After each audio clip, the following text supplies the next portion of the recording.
Hey everybody, Farmington Mayor Nate Duckett here for another episode of the Mayor's Table. Today we're talking streets, we're talking public works, we're talking pipelines, we're talking about your tax dollars being put to work right here in the city of Farmington.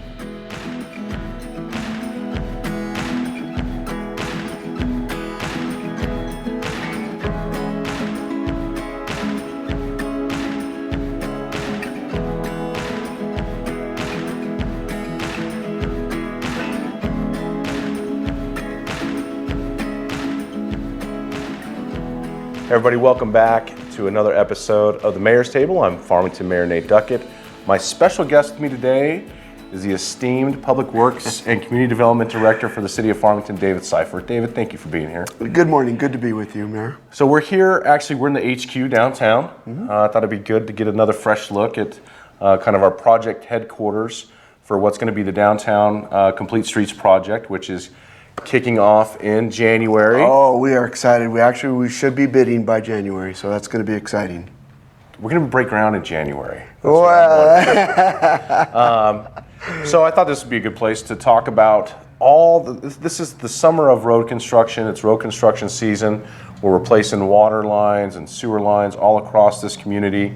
And I wanted to make sure we put this out for the public to say, look, your elected officials are putting their money where our mouths are. We care about our streets. We care about water lines. We care about infrastructure. And to me, that's a fundamental component of what local government should be doing. it really is. It's an exciting time in the history of Farmington. We're making ourselves an A1, a Class A city. And really that means that all the stuff that went into the ground, our pipe infrastructure back in the 50s, and the early 60s needs to be replaced. It's time. They've lived their life and we're getting some leaks, and it's time to do it. We've implemented, and council has done a great job of some forethought and implemented a great renewal and replacement program on our pipes. And of course, before we pave a new street, we want to go ahead and make sure that work's all done so we don't have to tear our streets back up. We have a street classification overall average of a fair, and council says we need to move it to a satisfactory level, and that's what we're doing. And so, as you know, council, with your direction as well, went forward and passed a new bond for our streets. Right. We're doing an amazing thing here, and I just love our community because they're so positive, Nate. There's a few people, Mr. Mayor, that maybe have some concerns, but each year that goes by, I get more and more positive feedback about the fact that we care about our infrastructure. You can go anywhere in the state and you're not going to find as good of infrastructure as we're putting together right now. I absolutely agree with you. And in my travels across the state, when I go places, I'm very particular at looking at the conditions of the roads I drive on. I'm very particular looking at the parks that I drive by. I'm looking at the amount of traffic that's flowing through those communities. And it's, when I come through Farmington, clean streets. I see clean streets. And I know that there's streets in work, and we're at the end of the construction season now, mid-September. And it's been a summer, obviously, of orange barrels, which we had last summer as well, and which we anticipate in the upcoming year also. That's right. We have a 2-year block here that we were authorized 3 years to get it done, and right now we're about the halfway point, and so we're pretty excited about that too. The fact that things are getting done, they're getting done right, and do you have hiccups? Yeah, we have hiccups at times, and we've got a great, and I'm going to take this opportunity, if I can, Mr. Mayor, to say that I'm really proud of the fact that we're getting the information out there this year, probably better than we ever have. I want to highlight that. Yes. So on the City of Farmington's website, on the main page, you can scroll down and there's a button that you can click that says projects and road work. Right. And you click on that button or link, and it takes you to a map. Right. 2 maps right now that show what? Well, one is just the general projects that we have in town. That's where you'll find the sewer and the water line and the utility line projects.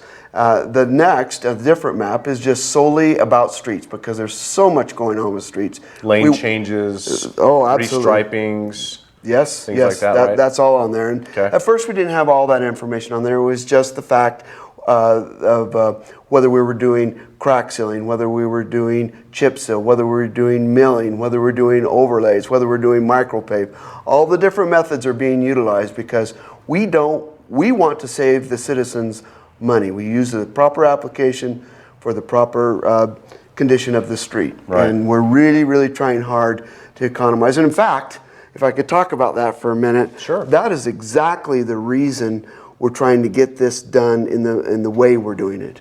We're trying to maximize the very limited amount of dollars that we have. This is an expensive process, and we want to spend Asphalt this money is well. extremely expensive. It is. It is. The prices have escalated almost double from what they were 10 years ago, and Wow. it's a big deal.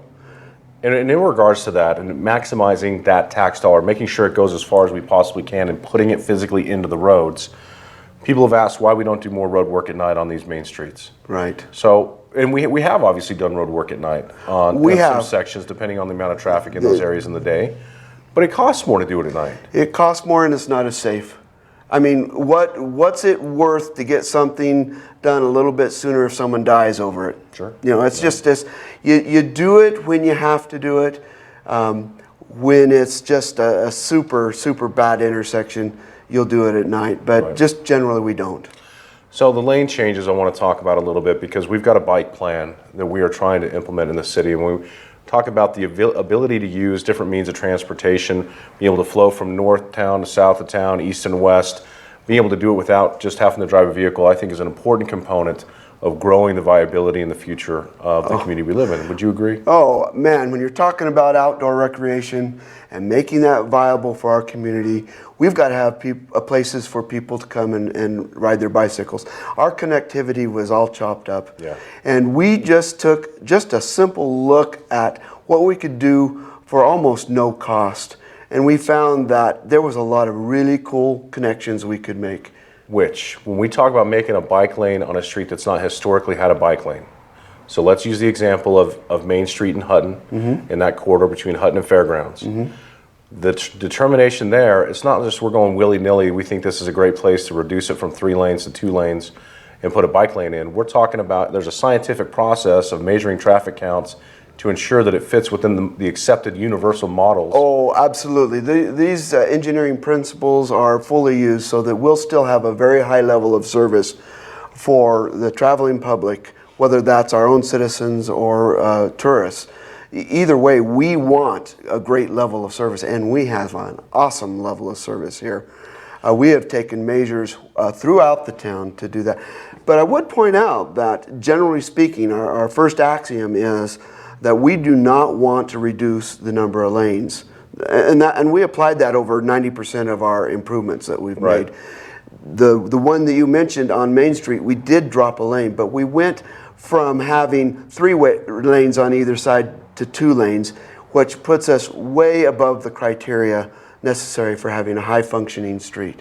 Okay. And it's working really well. What we did is we added also wider lanes, which makes things safer. Yes. It makes it safer It's a very to cross narrow. it. It's a very narrow area with 3 lanes. I've always felt nervous coming in that area. It is. Approaching and going through the light. It was, and so now you've got wider lanes. You still got your center lane, but you have 2 lanes in either direction, Right. which it's sandwiched between 2 areas that were already that way. You put a turning lane in here, and you still had 2 lanes that were turning on to go to San Juan Boulevard. So very high functioning intersection. High functioning on either side of each end of that we have been traditionally that way, and so all this does is match that. And we carefully measured the average daily traffic, and it was the same in both realms. So it's the same level of service. It's a high level of service, and we're happy with it. We also take into account in those areas where you've reduced a lane, the number of businesses that are on there, how much traffic is going in and out of those places. I mean, all those things are calculated as well. Yes, I had a phone call before we did it because we'd try to get the information out that that's what we're doing. And a very calm, rational question, hey, I'm concerned about my business, and that they were having trouble getting out previously, and explained to them, well, one of the neat benefits to this is when you try to pull out now, you only have to cross 2 lanes. Right.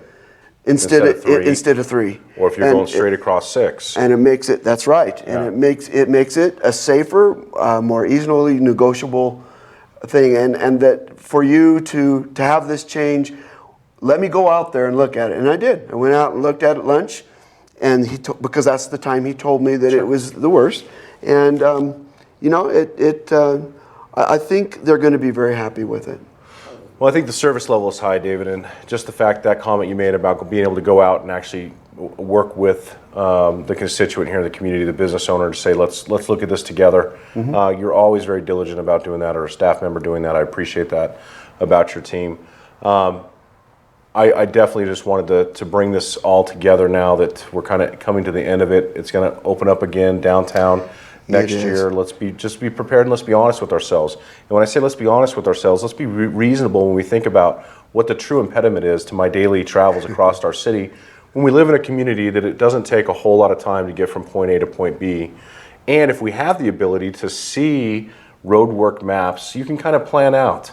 If there is somewhere that there's major construction going on and it's really going to impede your ability to get into a place you need to go, well, now you can see what's going on, understand the timelines that we're dealing with. Take the route that you need. Take another route to get there. So all those things are trying to be put in place for the right reasons. Right. We need to be transparent. We need to be open. We need to be able to communicate and have the public be educated, because when we're not educated, that's when we get frustrated. Absolutely. And one of the points that we've talked about before is that the question's asked, why are you doing so much at once, though? Can't you cut it back a little bit?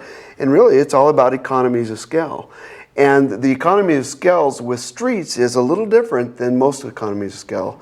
If you miss that breaking point where a street goes from a fair condition to a reconstruct condition, you're going to spend 7 times the amount of money. And we have a program that's Right. keeping track of the conditions of these streets, Exactly. that measure these things, that's put us on a roadmap in this 2-year plan to get a lot of that caught up, so that the lifespan can be extended further. Right, without dropping off and costing our citizens 7 times the amount. Right. So rather than go there, that's why you see us trying to do the maximizing the most we can do now. And then this fall, you'll see that we have reserved some of those reconstruction streets that I spoke of. We are going to try to knock those off one at a time, and there'll be about 4 of those that we'll do into and through the winter period that you'll see us working on. Okay. But most of our projects will be done now.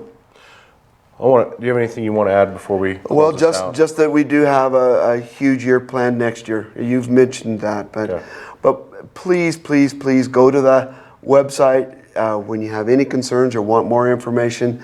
Also, the project manager's phone number's on there. We welcome input. We welcome any questions that you might have, and we have the right people for you to talk to, so that you can talk to somebody that's knowledgeable about your project that's going to be affecting you. I want to close on this. I had a phone call with a gentleman who moved here from another state. He was looking for a place to retire with his wife. They found Farmington, and they found all the data that they gathered about our city. They found online. They'd never visited here. They don't have family here. They knew nothing about Farmington. He took Google Earth and went down to Street View and drove our streets on Street View, and that was the main reason he chose to live here, was how clean our streets were, the beautification project for the main street medians, and the number of bike lanes, which he said when he came here, our bike lanes have not been updated on Google Earth, and that's a big attraction for people who want to be active like me in a retired life. I want to know that those connectivities exist. Yes. That to me validated a lot of the hard work that's gone in and the vision that you have shared with us over the last 5 years in bringing us to a city that is up to date and current with what's happening across the country and vibrant cities to what we're going to look like in the future as well. Oh yes, and it's not hyperbole. We have a great community. Yeah.